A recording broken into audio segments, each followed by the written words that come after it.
Good afternoon and welcome to this week's UQ Live Concert Series. The University of Queensland acknowledges the traditional owners, their custodianships of the lands on which UQ operates. We pay our respects to their ancestors and their descendants who continue cultural and spiritual connections to country. We recognise their valuable contributions to Australian and global society. Before we start today, I'd like to ask you to all silence your mobile phones, and I'll point out the exits are where you entered today and behind me to the left and right. I would now like to welcome to the stage Adam Chalabi and Anna Grinberg.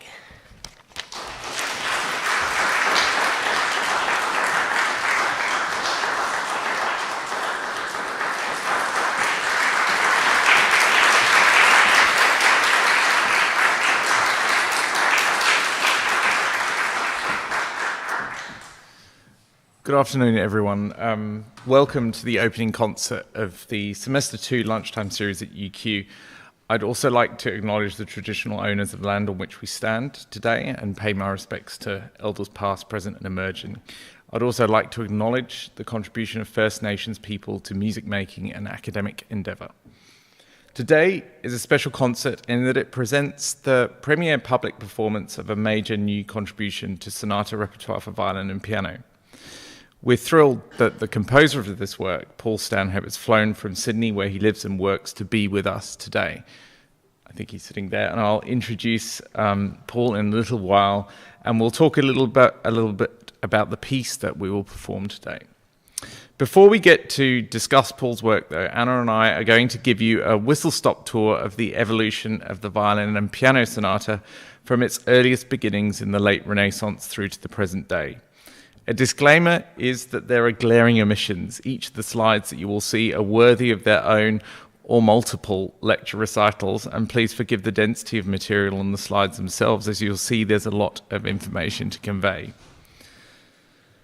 So I'm going to start talking about the early beginnings of the sonata. I'm just going to make sure that and instrumental writing really began to develop in the Venetian composers of the late 16th century. They were not expressly writing music for strings. Actually, wind instruments were most often the instruments of choice due to the huge basilicas in which they were performed. So composers such as Andrea and Giovanni Gabrieli managed to manufacture the beginnings of pieces that existed with short breaks in the middle of them and were, in a sense, the very embryonic form of the multi-movement works that we know today in all of classical music.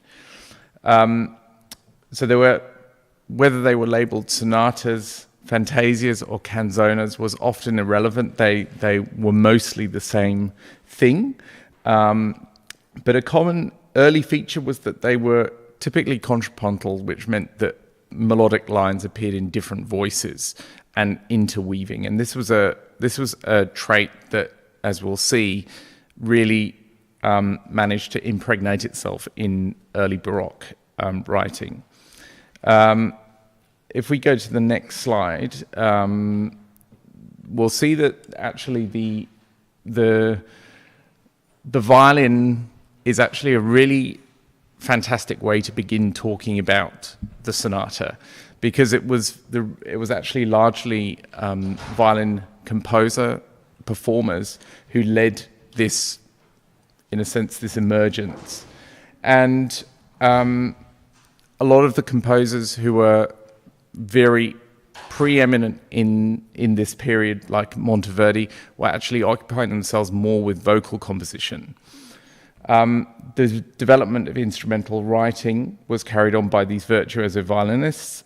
The major figure of this movement was Arcangelo Corelli. He probably had the most significant effect on violin playing and perhaps arguably of sonata writing of anyone. Many people followed him, Vivaldi, Tartini and Locatelli, and they expanded his vision for the sonata. But they're particularly important because Corelli wrote 12 sonatas, and he divided them very nicely down the middle in 6 of equal parts. And I wanted to talk on the next slide about these 2 directions that the sonata is going to take. So you'll see that church or chamber, so the Sonata de Chiesa, the church sonata, and the Sonata de Camera, the chamber sonata, they emerged as complementary but distinct lines of development in this field.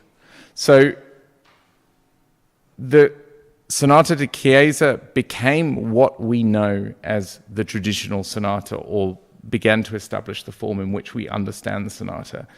And the Sonata de Camera was really a precursor to the Baroque suite. So I wanted to play a little bit from 2 works. The first is from Corelli's final sonata, which is written in the chamber style. And the second is from Handel's last sonata. He was writing very much in the church style. The Handel sonata has 4 distinct movements, and the Corelli is written in the form of a theme and variations, La Folie, which I'm sure you're all well acquainted with. And there are quite a few important things to note in both these things. First of all, the form is that composers were always, in the form of violin sonata writing, were always innovating. And the fact that Corelli chose to write his final sonata in the form of theme and variations is in itself a form of innovation. He also established a kind of flowing form in the work, which is more reflective of dance suite movements. And on the subject of innovation, which I'll come back to and we'll talk a little bit about later with Paul, is that in terms of rhythmic innovation as well, Corelli was really pushing the boundaries of what people were expecting to hear. And we're going to play a few things now, and I'll stop and point out some of these features. So we're going to start with the opening of the Corelli La Folie Sonata, where we'll just play a few bars of the theme.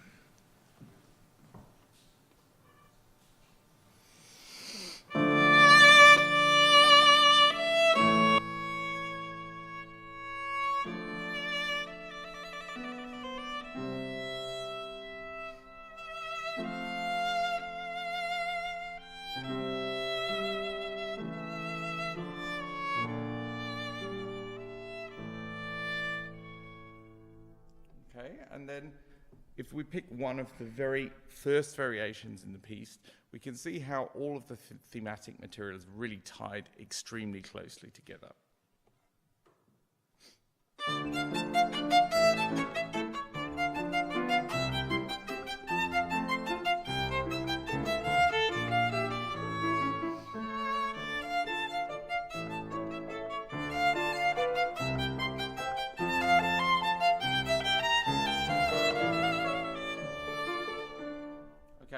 So the whole of this piece is written in a feeling of 3.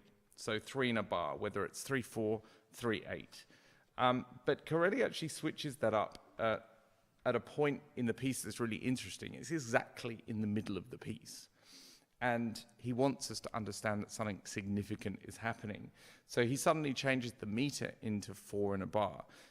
The thematic material is very present. You can hear the theme all the way through, pervading everything, but it does change the character of the music.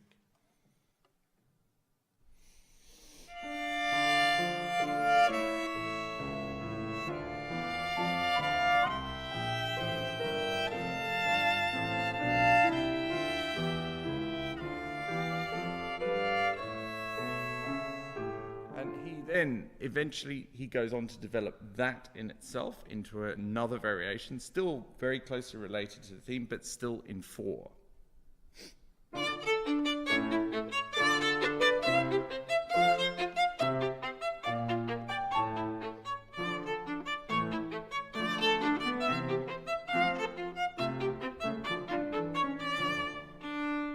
And then he goes on to reintroduce the theme, the feeling of 3 in a bar, but still with the main 4 beats. So he introduced a passage of 12/8, where the main beats are divided into 3.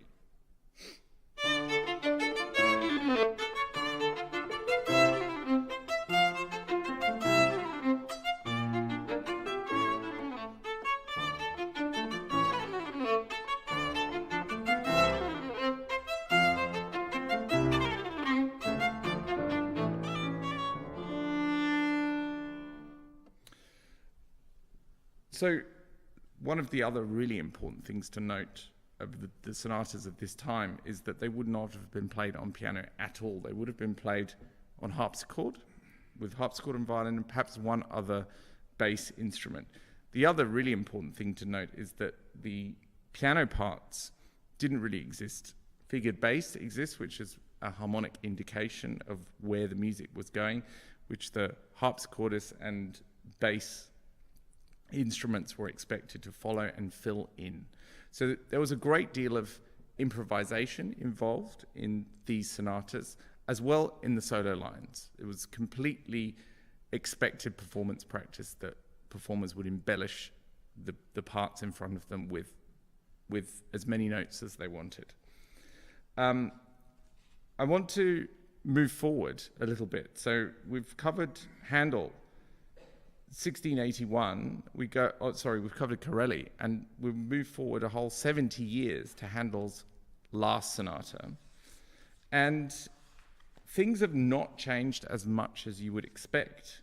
In fact, the tonal language is very similar, the textures are very similar. Handel has established the sonata, not the sonata form, but a more structured form in which to have his music. And he's also segmented the music into very established movements with their own thematic material. We're just going to play the opening of each of these movements so you can hear the style.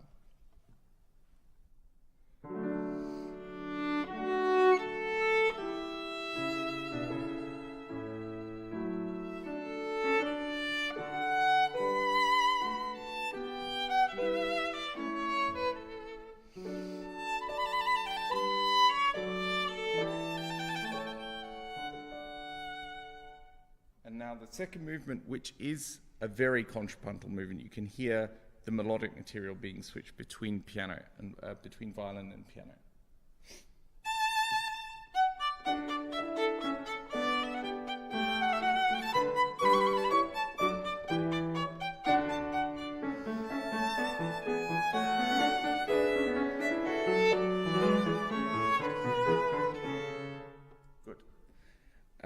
The third movement, which interestingly enough, like the Corelli, is probably the most significant musical moment in the piece. It's probably the musical heartblood of this work.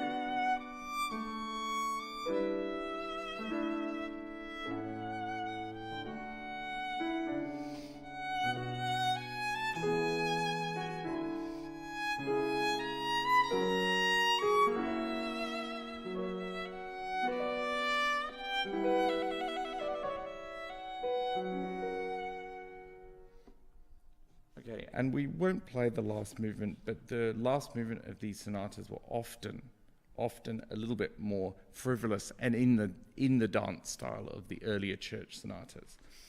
We'll move forward now to actually not too long in terms of time span. but a lot has happened. One of the major things to note, actually, I'm working through the slide backwards, is that the piano became established as an instrument and had gone through a lot of transitions. Still not the instrument that you see now, but it had replaced the harpsichord as the duo partner of the violin. So that's a major difference in texture, in possibilities, tonal possibilities for the composers. So Mozart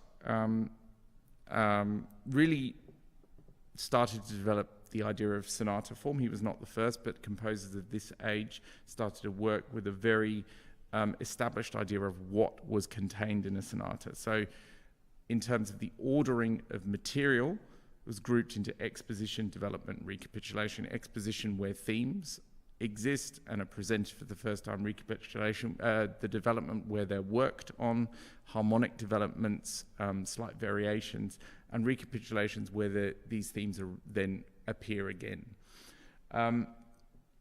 Mozart, again, in terms of innovations, was constantly experimenting with form. His sonatas, a lot of them are in two movements, which is highly unusual. And this particular sonata that we're going to play, or a little bit from today, the E minor sonata, is the only one that he composed in a minor key. We'll just play the opening for you, so you can hear the thematic content.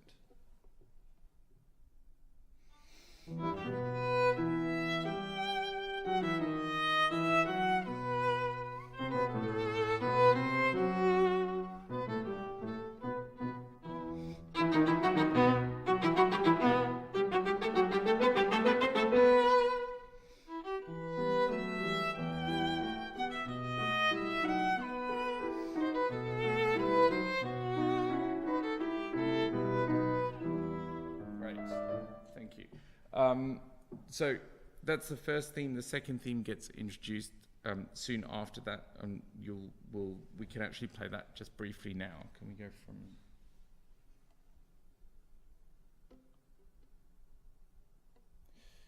Which bar number do we say? Oh, the second. 23rd? Yep. What? Yep.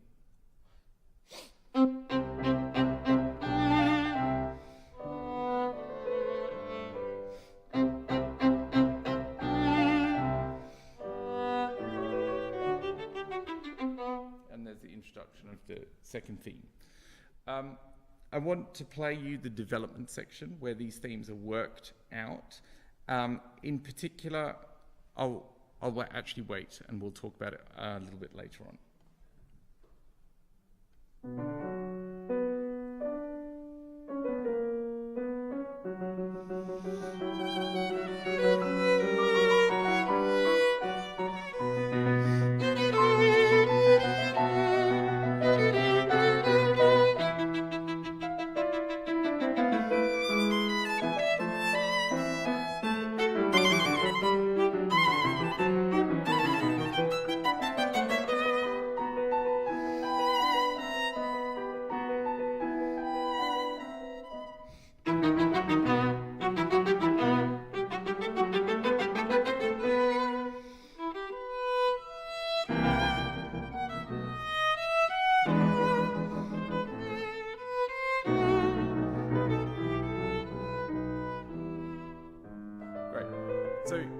You can really hear very clearly where the thematic material begins to return in its or close to its original form, and we'll come back and talk about that in a second.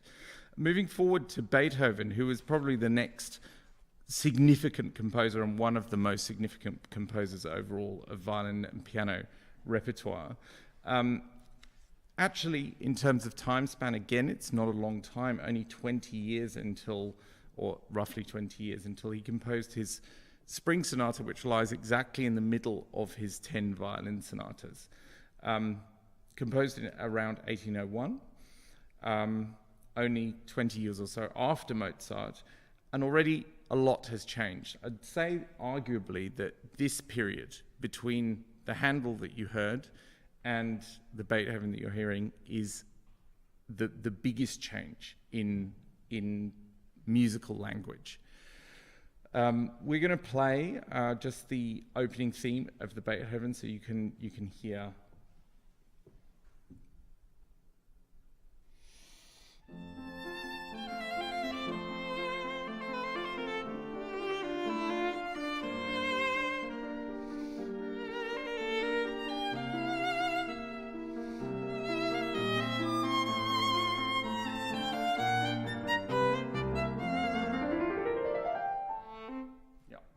Then the theme is repeated in the piano.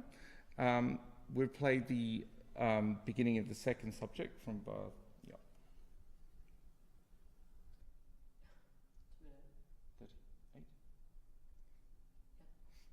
38.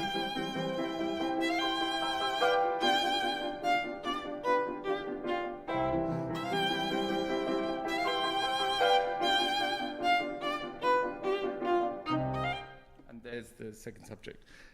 We'd like to play the development of this as well. In particular, notice how much further Beethoven takes things. Dynamic extremes, the amount of material that he chooses to consolidate and work out is significantly more than in the Mozart sonata that you heard just before.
And then we're back in the recapitulation.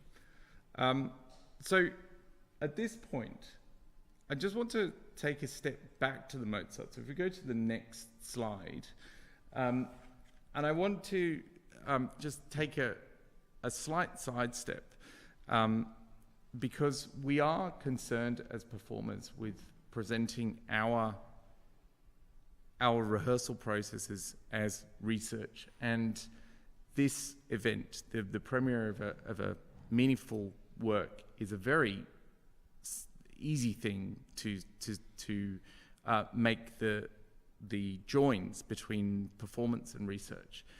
But how does the performance of music that has been around for hundreds of years count as research? Or how does it contribute to research?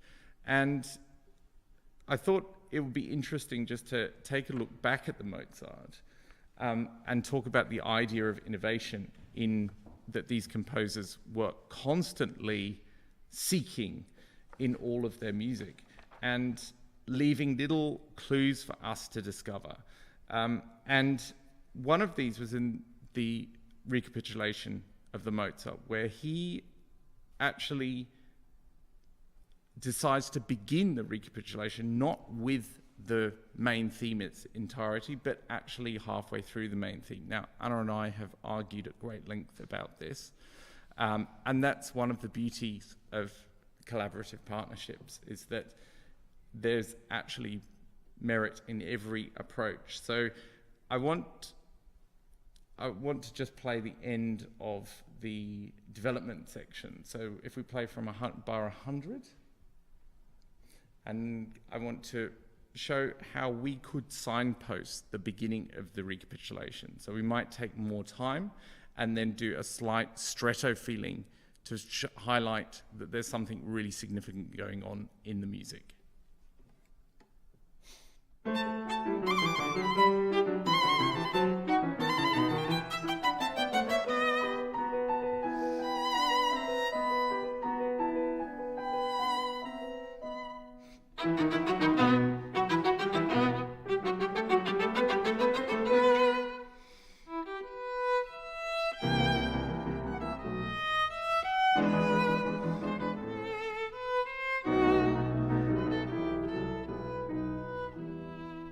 And the moment that we have just arrived at is the moment that Anna believes is the true recapitulation, which is when all of the material lines up in the way that it had existed in the exposition.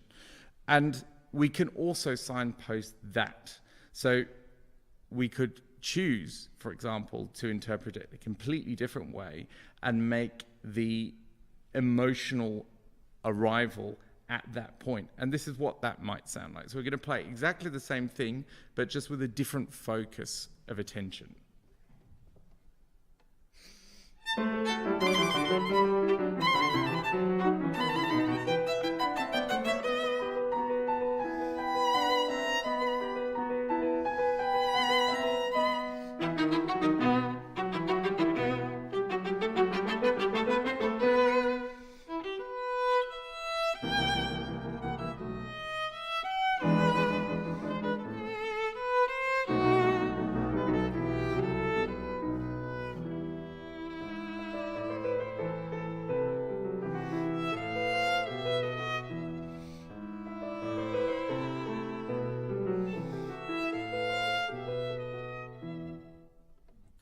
Two different versions, equally valid, and that's the whole back and forth of the rehearsal process.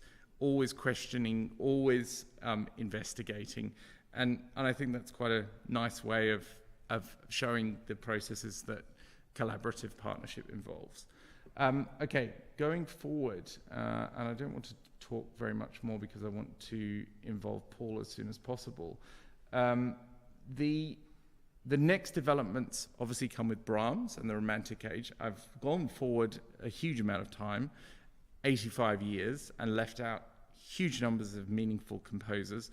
But Brahms, I guess in terms of the schematics of violin and piano writing, was probably the next great exponent after Beethoven. We're just going to play the very opening of the D minor sonata, his last sonata, and you can hear straight away how things have changed. Lots of textural differences. Again, the piano has become very much established as a virtuoso instrument, and that's partly because composers could play the piano very well for themselves, and that's a big change from the early sonatas, which were violin-led.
So we can hear that actually there's quite a few rhythmic innovations going on in Brahms's writing. It's not quite as, and I use the word square in the nicest possible way to describe Beethoven's music, but it's not quite as regular sounding.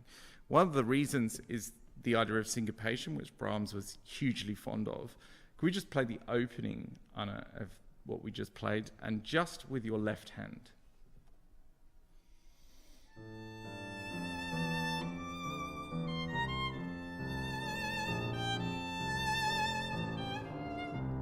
very regular sounding. But when we add Anna's right hand, which is a displaced quaver after, then we get this effect.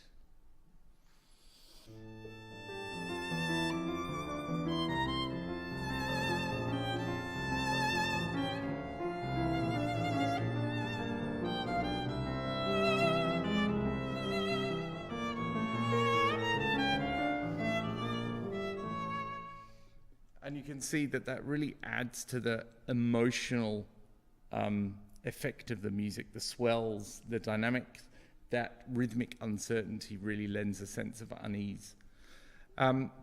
So the big development in this writing was that of the keyboard, and the development of the piano as a multi-octave instrument. The range of the piano is vast, and composers were beginning to exploit that.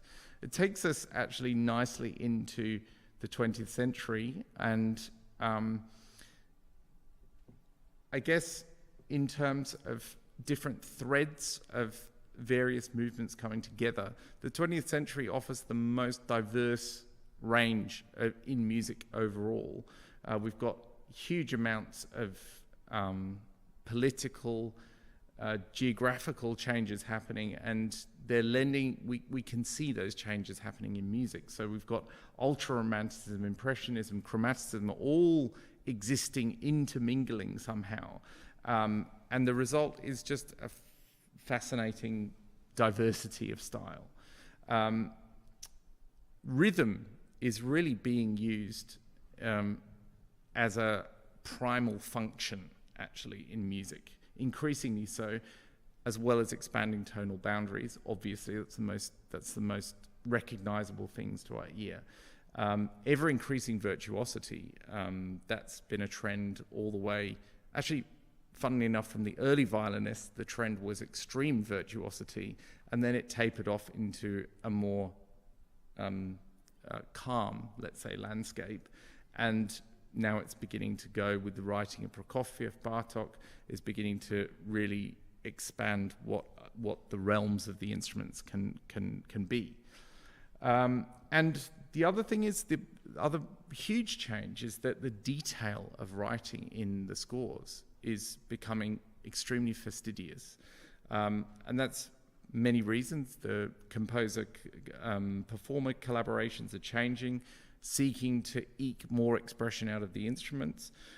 It also has, because of the firm establishment of printed music and the evolution of technology associated with that, is that composers were really accurately able to capture what they were writing in printed form. So if I compare the music of Elgar, which we're going to play a snippet of now, and that of Brahms, it's much more detailed. In the piano writing, there's very express directions about where Anna should pedal, and these are really sort of key developments in the genre. So we're just going to play a tiny bit of the second movement of Elgar just to show how rhythmic ambiguity and instrumental freedom has crept in to a huge degree, and this is only over 30 years.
can see there's all sorts of development in instrumental technique, the rubato, pizzicato, and genuine feel of cadenza actually in some passages. Moving forward now into more 20th century contemporary repertoire. And at this point, I want to just say that these are the next two pieces where we're going to play a couple of very short musical examples, are pieces that Paul has listened to and has drawn inspiration from in his writing, not just in this sonata, but overall, but particularly in reference to these sonatas. So we're going to first listen to a performance or short clip of a performance of Prokofiev's first sonata, and playing this is Nicola Benedetti and Alexander Grinberg.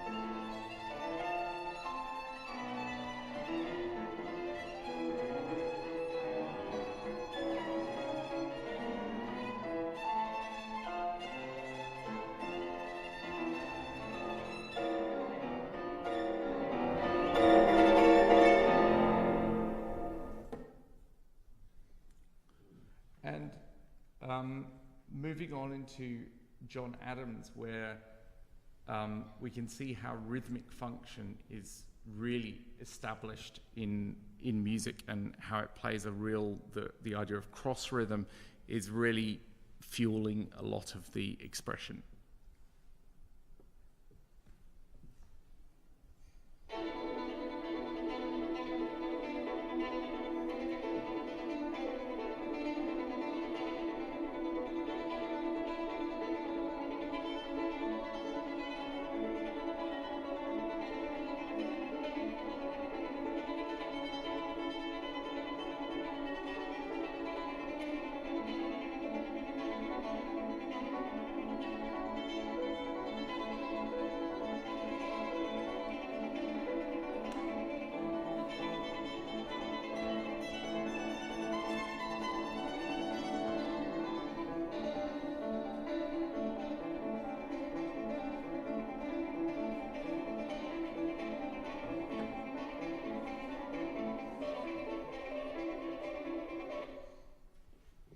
Fantastic. I'd like to ask Paul at this point to just come up to the microphone and say a few words about the piece, the ideas behind it, and we might just have a very brief look into some aspects of the piece before we play it. Sure. Thank you, Adam and Anna, for having me up today. I just thought I would draw a circle back to Corelli, actually, to begin with. That I recently wrote a piece for the ACO Collective, which is also based on the La Folia theme. So that's quite a nice kind of tie-in. And that was the piece I wrote directly after this. So machine codes, this piece is inspired by machines and tries to get under the skin of the patterns that are in the machines that are all around us. So there are three of these codes that I'm looking into. The first one is called Pieces of V8. And in the 1970s, my dad had this big old lumbering Ford V8. And for some reason, the idle speed on this car was incredibly low. It would keep conking out all the time. But when it started up, it kind of, the car felt like it would rock, and then these patterns would emerge from within in the engine. And I guess I'm trying to capture some of those elements in the piece. Maybe we'll hear a little bit of that. Adam and Anna, if that's all right. So our first example is, it starts with just the piano, and you'll hear some kind of rhythmic elements imitating this burbling engine, and then you'll hear what happens when the traffic lights go green.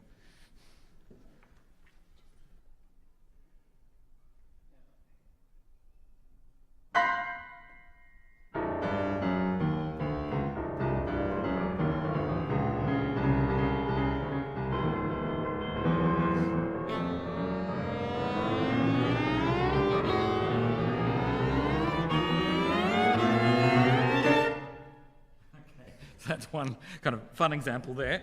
And there are a lot of these cross rhythms that feel like the engine is rocking and rolling all the time.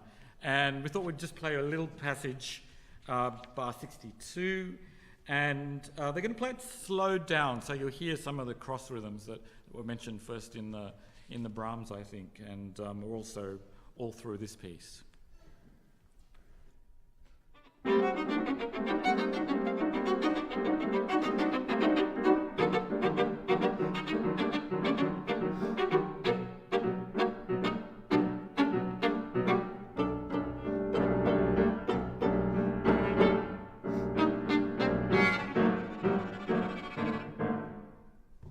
Okay, and you'll hear it up to speed when they do the performance.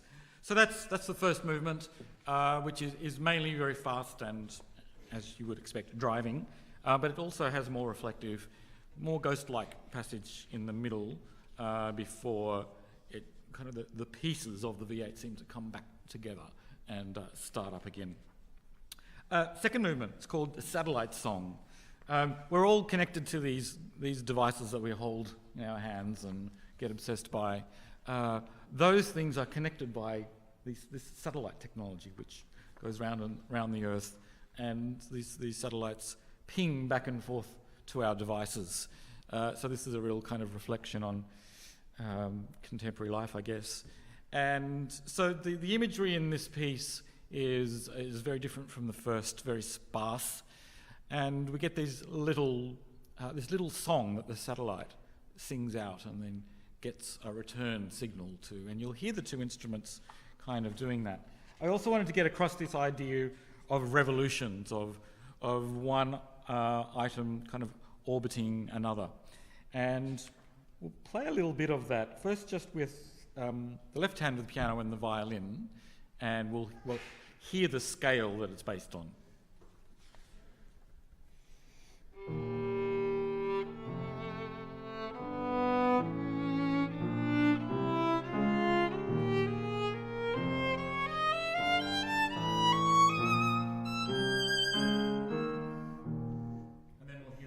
The same thing this time with the piano right hand in there, and you'll hear the signal kind of going back and forth.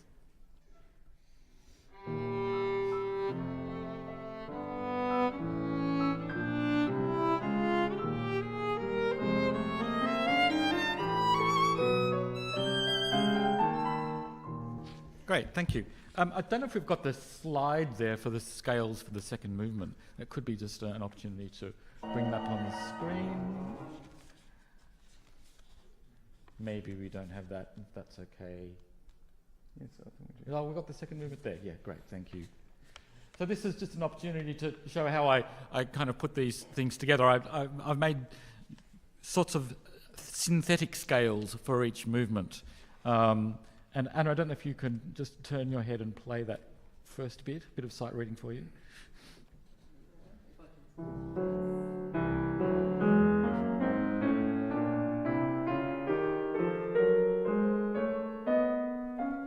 Okay, so you can hear that they are sort of recognisable scales, but they change from one octave to the other, and that's kind of one of the methodologies I've used for all of the movements is that scales change from one octave to another. There's non-octavating scales, and that kind of creates a sense of an atmosphere. I guess that's an element of pitch innovation if we're talking about innovation from before. We should move on to the last movement, which is all about bells, a very kind of different machine from an iPhone 13. But I've been fascinated with bells for a long time, and it probably goes all the way through chamber music with piano, and also goes back to Messiaen, I think. So this one, Ringing the Changes, is all about English bell ringing traditions. And so a bell is a very simple machine, but when you've got sort of 6 or 8 of them in a row, they do amazing things. So this English tradition of bell ringing, they play games with this. So it'll start with a scale, and then one bell will come forward through a pattern, and then another bell will follow. And it keeps kind of going around until the scale is then complete again. We hear a bit of that in the piano in bar 68. If we just get Anna to play this.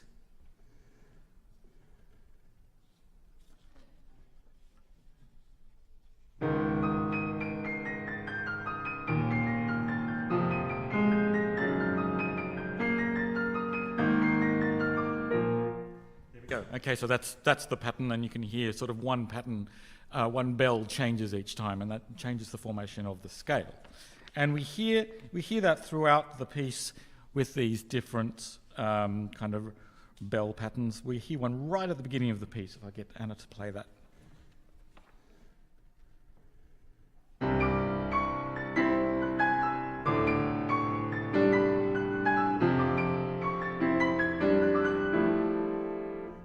I hope that evokes bells to you. And then there's one component, and maybe Adam, you might want to talk about this, about 19th century sonata forms, and how the composers were looking to change the way sonata forms worked. Yeah, the idea of cyclic sonata form, so bringing back material from previous movements in different movements, in other movements. And actually Paul's done this actually quite a lot through the piece, and you can listen out for themes in the second movement that appear again in the third movement, very subtly, but they're definitely there, and that's one of the glaring omissions from that sort of walk through the development of sonata form. But we're covering it here, Yes. so there you go. You got your money's worth. So we might hear a little bit of this, the end of the third movement, bar 77, where some elements of the first movement return.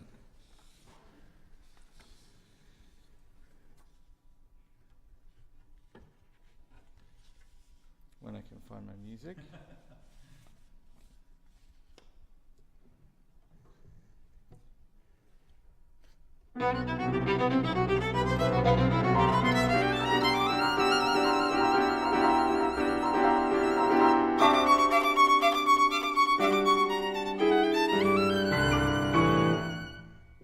The first bit, so you can hear some of those chuntering movements from the figures from the first movement.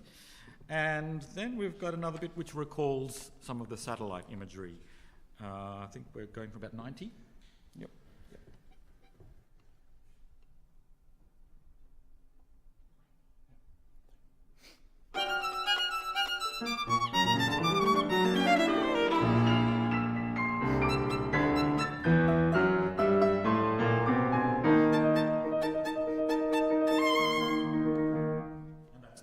Satellite song that we heard from the second movement. So I guess that was one of my nods to that element of the sonata form. Sonata, I guess, probably from what Adam was saying, can mean anything. So for me, it's a significant multi-movement work, but I wanted to kind of embed some elements from the tradition of the violin sonata, really going back to some 18th, 19th and 20th century traditions. Thank you.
you.